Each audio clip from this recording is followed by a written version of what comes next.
A presentation. Yeah, let's see. Host disabled. So you have to give me permission to share.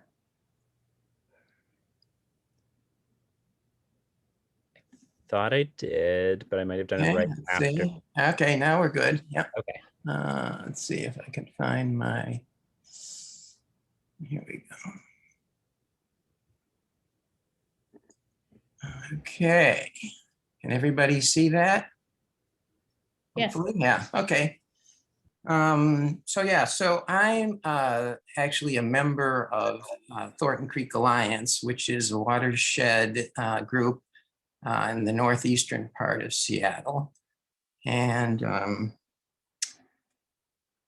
reason that I kind of asked if I could come and talk to you guys today was I wanted to talk a little bit about a new group that we formed recently, which you're calling the Seattle Watershed Alliance, because we're trying to really get interest in your area regarding both Taylor and Mapes Creeks.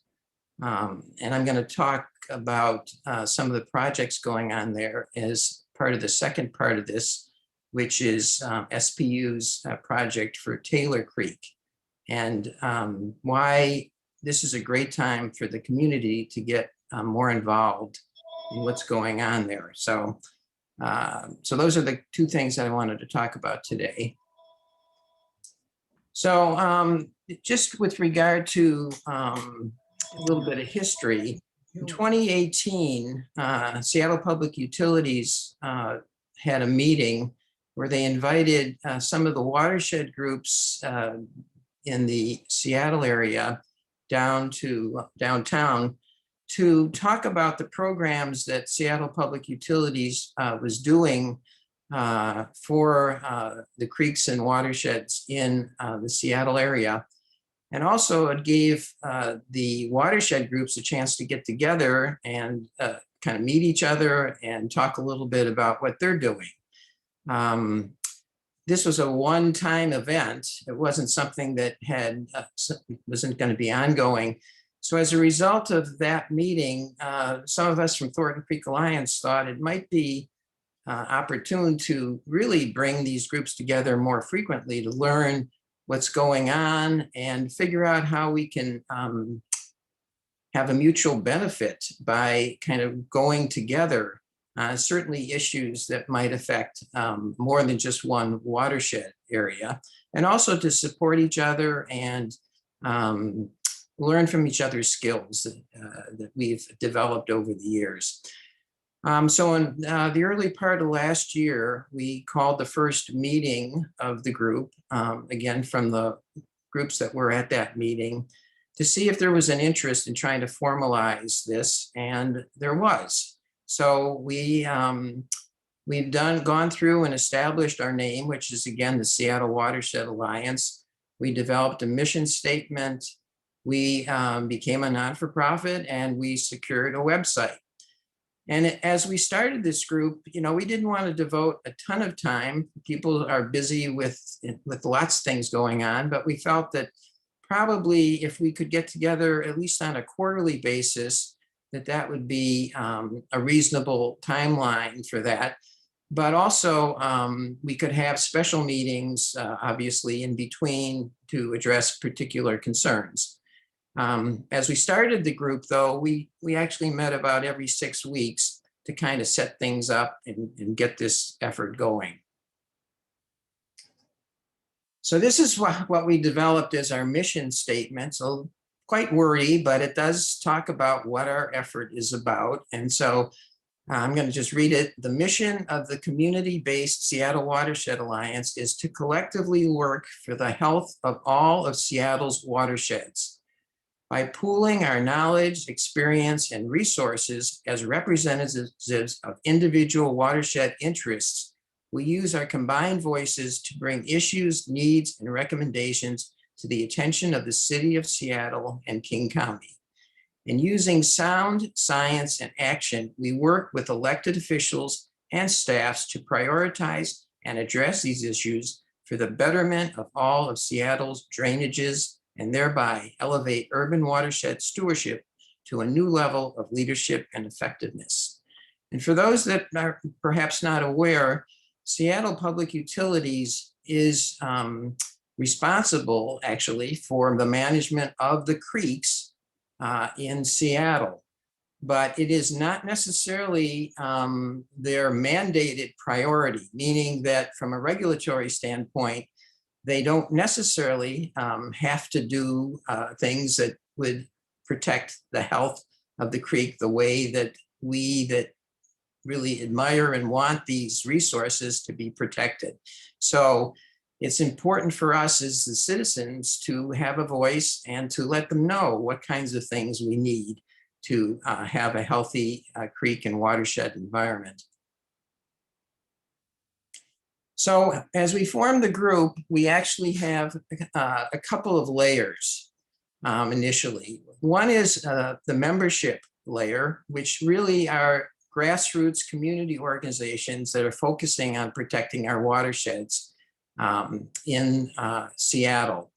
So we really want representation from every watershed in the Seattle area.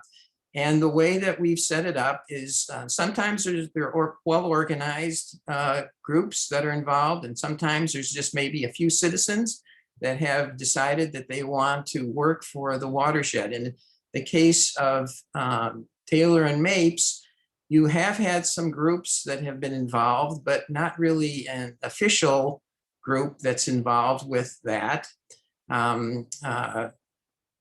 Laura, who's on this call, is one of your neighbors who is very interested in supporting this effort. And we're trying to, again, get more people involved to help her in this as we go forward.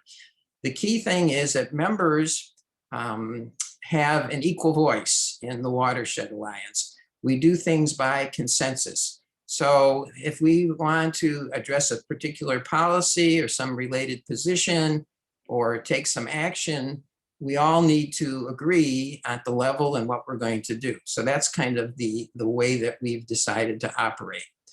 The second group that's involved was called the partner organizations. And these are kind of the organizations, agencies that are around Seattle that have supported and worked on the watershed issues throughout the city. And there's a number of them that have said, yes, we want to be involved. We want to help. And so they have a significant amount of knowledge and experience working in the watershed areas in Seattle. So they have a major contribution that they can make and hopefully lead us down the right path. They do not have a say, so to speak, in our decisions on policy, et cetera, but they certainly can influence that with their knowledge and letting us know what's going on. So, so there's a little map here that shows some of the watersheds, especially related to salmon bearing creeks in the area. So this is Thornton Creek. This is the largest watershed, actually extends beyond the city of Seattle up into shoreline. And that goes off into Lake Washington. Piper's Creek, which is the Carkeek Watershed Community Project. They're located up in this area, go out in Puget Sound. The Fauntleroy Watershed Council is down in this group area in West Seattle, going out into the Sound. Friends of Arboretum Creek, which isn't really shown here. It's a fairly small group, but it's located right in this area, just south of the university and by Arboretum Park area, mentioned where Thornton Creek Alliance is. The Deldridge Neighborhood Development Association is in the Longfellow Creek area here and along the Duwamish. And then, of course, we've got Taylor Creek. I don't have Mapes here, but Taylor Creek here and Mapes in this area. So those are the member organizations that we currently have. And again, as I say, I'm hoping that we can get even more interest from you guys to help support this effort. Then the last thing here that I wanted to mention is our partners. So these are some of the partners currently that have supported our mission and are involved. Snow King Watershed Council. So this is a group that's in north of Seattle that does a lot of work in the watersheds there. So they've got a lot of experience, and they're happy to be participating in this as a partner with our effort. Mid-Sound Fisheries Enhancement Group, again, has done a lot of work in the Seattle area, lots of grant efforts going on. Duwamish Alive is a coalition of a lot of groups in the Seattle area, and some federal and some state and local groups that have been involved in water and creek efforts in the Seattle area, especially around the Duwamish locations. Puget Sound Keepers, that's again another very active group. And then the Duwamish Tribe, which again is important because of their important commitments to the water systems in Seattle and their tribe's history and what goes on there. So those are the partners that are in this effort. So again, this is a key effort to bring lots of folks together to have a better voice with our watershed communities, with the city, with the county, and again, with Seattle Public Utilities. And it's not adversarial. We want to be advocates and we want to be helpful in the process. So again, if you're interested in that, in involvement, that's my communicate. You can communicate with me through my email. You can call me. We'd love to hear from you, and we can talk about it, and we can get you connected with Laura, and Dana is another one of your neighbors that's interested in being involved in this effort. So with that, I'm going to jump into the next topic, which is this Taylor Creek restoration project. So Taylor Creek, as hopefully most of you know, is a significant creek in your neighborhood, and but it has some issues, some problems, and Seattle Public Utilities has put together a project to kind of work on these issues. I'm going to go through some of those. So this is a kind of an overhead map of Taylor Creek. Most of you probably are somewhat familiar with it.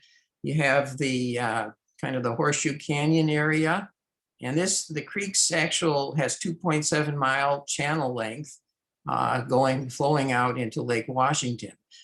A historic problem with the creek is the buildup of sedimentation by the mouth of this creek. And so SPU over the years has to go in and dredge this area. It's an expensive project. And again, they were lined up to start to do that in the coming year or so. But they thought about it and said, well, maybe we ought to be doing more in this area, not just, taking care of this every few years, but maybe do something to try to prevent it and make this creek healthier in terms of its standard. So they put together a program, which is their restoration project goals. And it covered several steps. One is the replacing of the failing infrastructure. So there's some culverts and other sewer lines in the area that really are in need of repair or replacement. So that's part of this effort. Flooding and sedimentation, which is what I mentioned before, when they have heavy rains, there's a lot of sedimentation that washes down to the mouth of where the creek comes into Lake Washington. Restoring fish passage to upper Taylor Creek. So some of the work on the culverts, etc., would be in effort to allow salmon and other fish to get further up the creek. And I'll show something on that in a minute. Increased public green space, again, for the public down near the Lake Washington area. and then improve habitat. So making sure that you've got the conditions in the creek that would be more supportive of the salmon, for example, the Chinook. And then the last two items are really kind of important from the neighbor and from the involvement perspective. And that is improving the channel and trail conditions and also pedestrian safety in the Rainier Street Avenue area, as well as along the creek.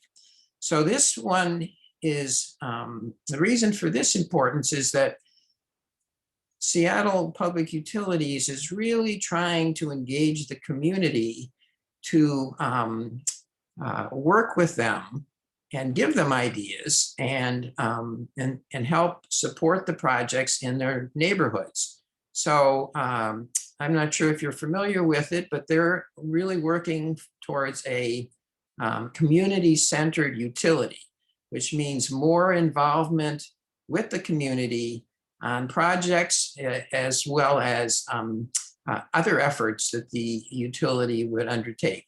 And there's a great program called Shaping the Waters, which is a new program that they've just introduced this year, where you can get involved in various aspects of the work going on by the utility as citizens to help improve the water systems and the creeks in the Seattle area. But this is important because as they do this project, they're going to have access to the creek in certain ways. And if the community wants it, those access points would allow more of the community to get views of the creek and to enjoy the creek. So this is a good time to really engage in this particular effort. So again, this is a little model or a little map of the creek with some of the areas where these projects are going on. The sewer stabilization up in this area of the creek. There's this woody debris structures along the creek. I'll show this in a second, but this is an effort to slow down the erosion that's happening, that's causing all this silt and mud to come down eventually and end up at the mouth of the creek. There's also some safety features we talked about, replacing the culverts down here and some floodplain transition work and sewer work. So these are the kind of areas that are being highlighted for this project. So here's a couple of pictures that show kind of what happens during these flooding events when all this mud, et cetera, comes flying down the creek, and it kind of forms this, they call it the Taylor Delta, which is, all this mud is now closing off by the mouth of the creek and limiting access to that area. And just to kind of give you an idea of, how the slopes along the creek change as you go down the creek or up the creek, so to speak. So there's lots of areas where it's fairly steep and you have a lot of soil, et cetera, eroding and getting into the creek. And this map, it's not easy to see, but this map shows some of the locations where there's red, where it's fairly steep. And again, that woody debris and other methods to try to control that erosion is what's happening. And then on this last slide that I'm going to show you here, really has to do with the fish use for the creek. And again, it's not very much at this point, unfortunately, but there are salmon that do come in to the mouth of the creek.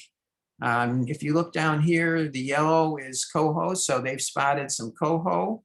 They spotted some sockeye, kind of in the pinkish area. And then also some of these three-spined sticklebacks up there. And then actually cutthroat actually have been able to get further up the creek. They seem to be able to manage their way further down the creek than the other species. And then here's a couple of stars. So there was some work done in '99 for culvert replacement, but obviously it's really, there's more work that needs to get done in order to encourage these salmon to get further down the creek. So this is the schedule that they're on currently. So right now we're into this area. They're still in kind of the design phase and putting ideas into place. So this is a good time for the community to really get involved and talk about what, find out what's going on first of all, and then figure out, what kinds of things you want. And if it's possible to have that happen. So with the construction actually happening in 2023, 2024 currently. And then finally, so this is the project management team and the design team for this effort.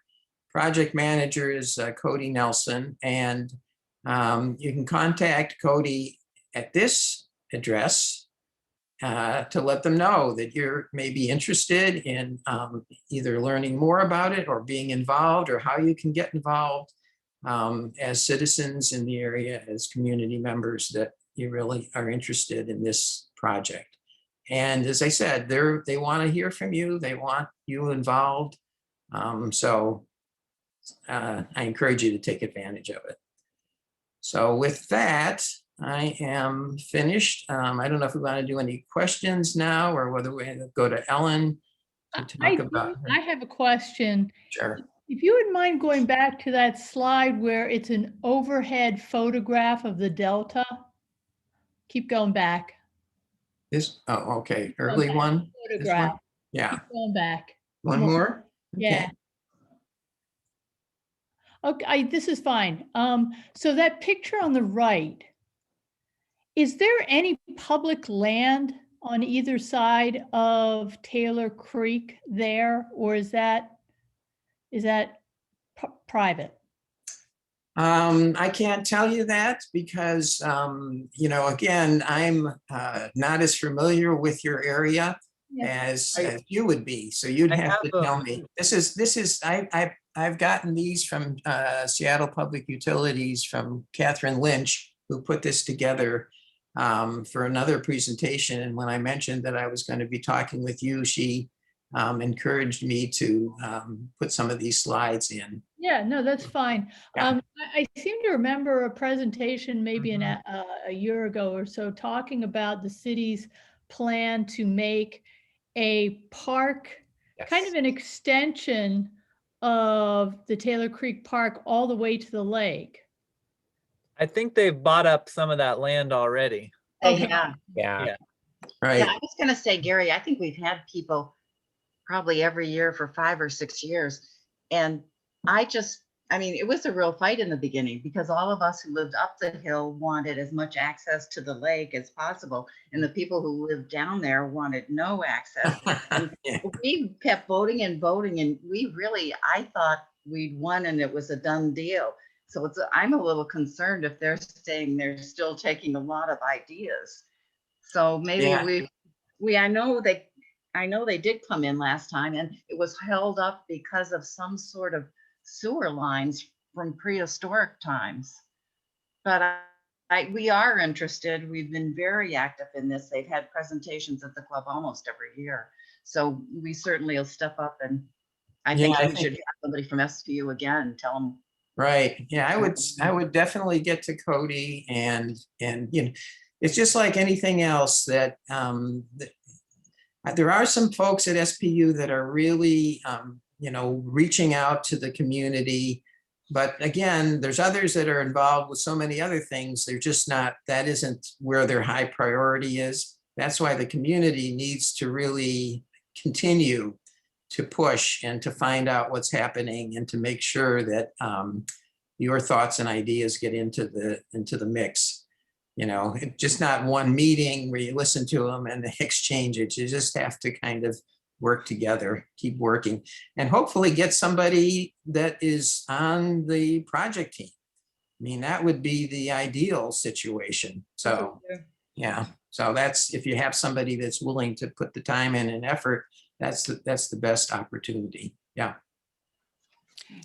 This is Maria. Just I want to echo what Gary said. SPU will listen if people show up, speak up, write letters, send emails. Gary and I were on the advisory councils for SPU for the creeks, wastewater and drainage, as well as the water systems. And those two groups folded last year. Currently, I'm on the SPU customer review panel. We still look at these issues, but if the public really writes and calls and emails, and when they meetings are opened up again to the public, show up at those meetings, it's really important. They have a tendency to send out surveys via email, which I constantly say that's one way, right? But you also have to look at other methods to reach out to folks, because they'll say, well, we sent out an email, or we had a meeting and only 15 people showed up, or we sent out a survey and only 20 responses. Well, then if that's all you're getting, you're obviously not reaching your target audience. That's just my opinion. And I work for the city of Seattle, so I'm just saying, putting that out there. No, thanks, Maria. That's great. And again, as I said, Laura's on the call, and the Seattle Watershed Alliance is another great way to kind of have a collective voice, even though it's a local issue. You can learn from some of the other watersheds what steps they've taken, and also you'll get a lot of support. So that's the other reason for potentially joining in with the watershed the Seattle watershed effort. Gary, is there a process for organizations like our community council to either join the Watershed Alliance or appoint somebody to work with it? There definitely is. If you guys wanted to join and be members, that would be great. We would definitely, that's what we're striving for. If you can agree with that our mission is something that you can support, and you're interested in the Mapes and the Taylor Creek area and how we could go about, working together, and maybe appoint a couple of people from your organization to work with Laura or Dana or whoever, that would be great, and we'd welcome that for sure. So something to think about. I appreciate that thought. Gary, would you mind running through your slides again? They just quickly, just so I could I want to take pictures of them. They're really good. I want to show them to my husband. Well, you are recording this session, so you ought to be able to see it, but I'll run through it for you. So there's number 1. Okay. Yeah. There's number 2. Yeah. There's number 3. Number 4. Number 5.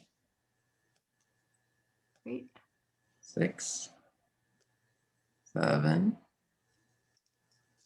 8. And 9. I don't know whether you wanted the Seattle Watershed Alliance slides or not, but No, those were perfect. Thank you so much. You're The welcome. pictures were great. Thank you. You're welcome.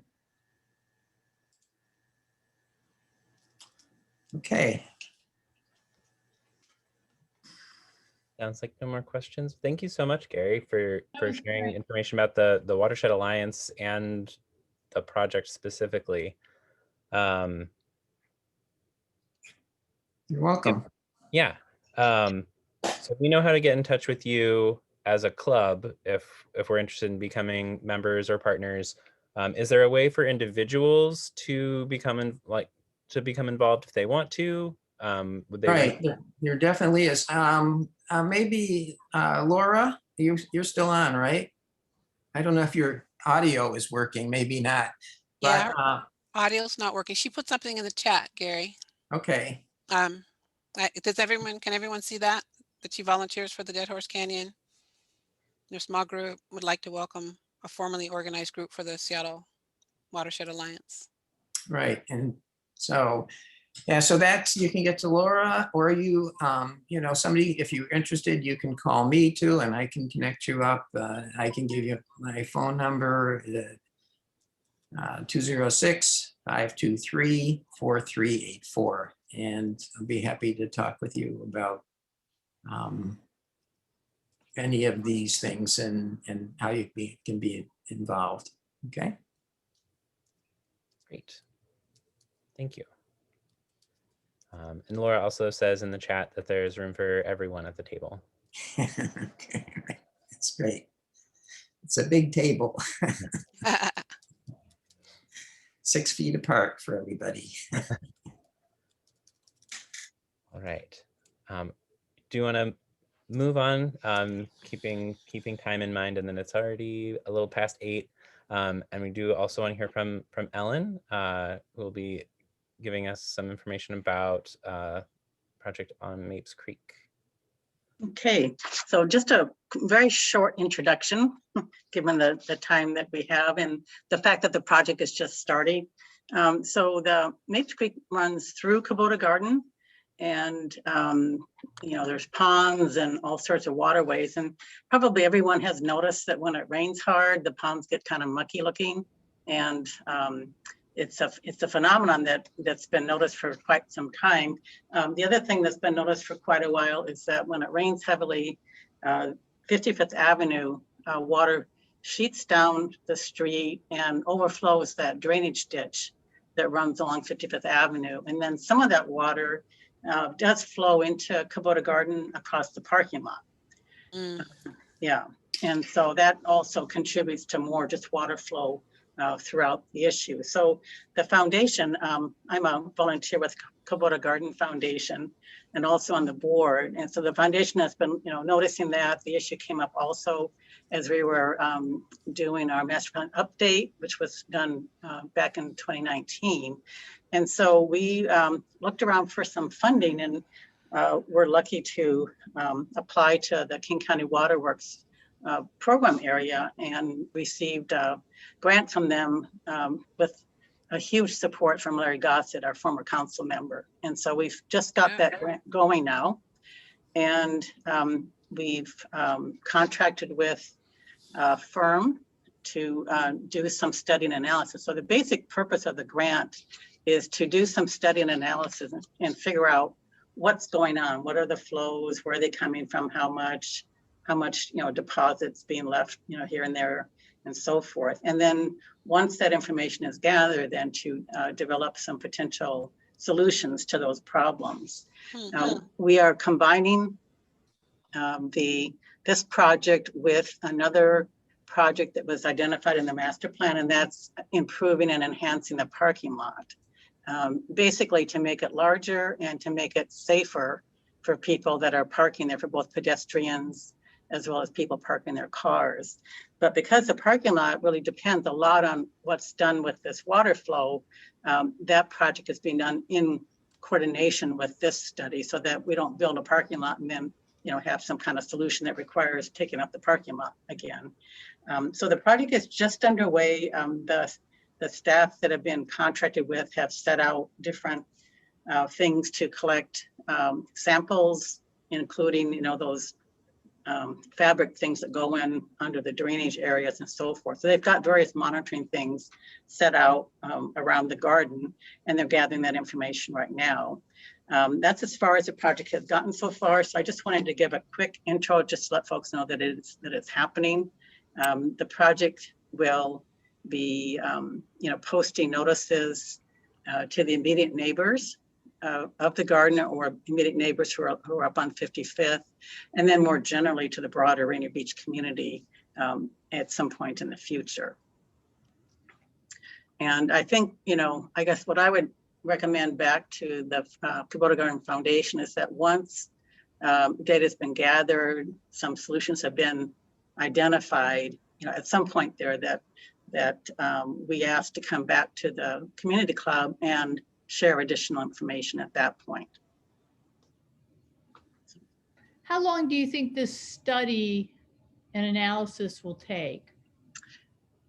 Well, that's a good question. I'm imagining Now, I don't have the full project timeline in front of me. I believe that our grant is a 3-year grant, and we just got that started this year. So I'm imagining sometime into next year, but I'm not 100% sure.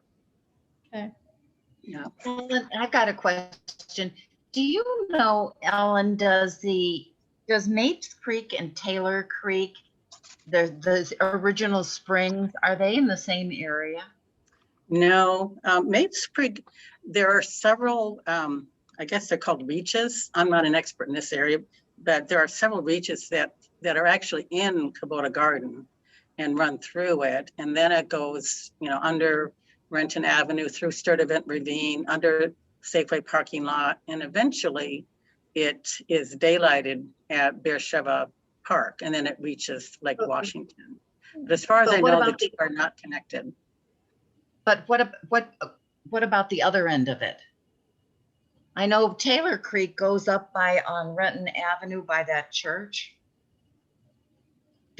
Are you feeding down 51st? Well, no, well, I'm not 100% sure. On the map I have here, it does not show, it shows Renton Avenue, but not 51st. And so I don't know the. So I is don't it know up by which the one. church? Where Well, that, there's a church on 55th Avenue. And so it's somewhere in the vicinity Okay. of that area. But, I would have to have markers on the map here. So I can't answer that question. I can inquire and then send you that information. It's okay. So it's the origins, the furthest origins of the creek. Okay. Okay. Any other questions or comments?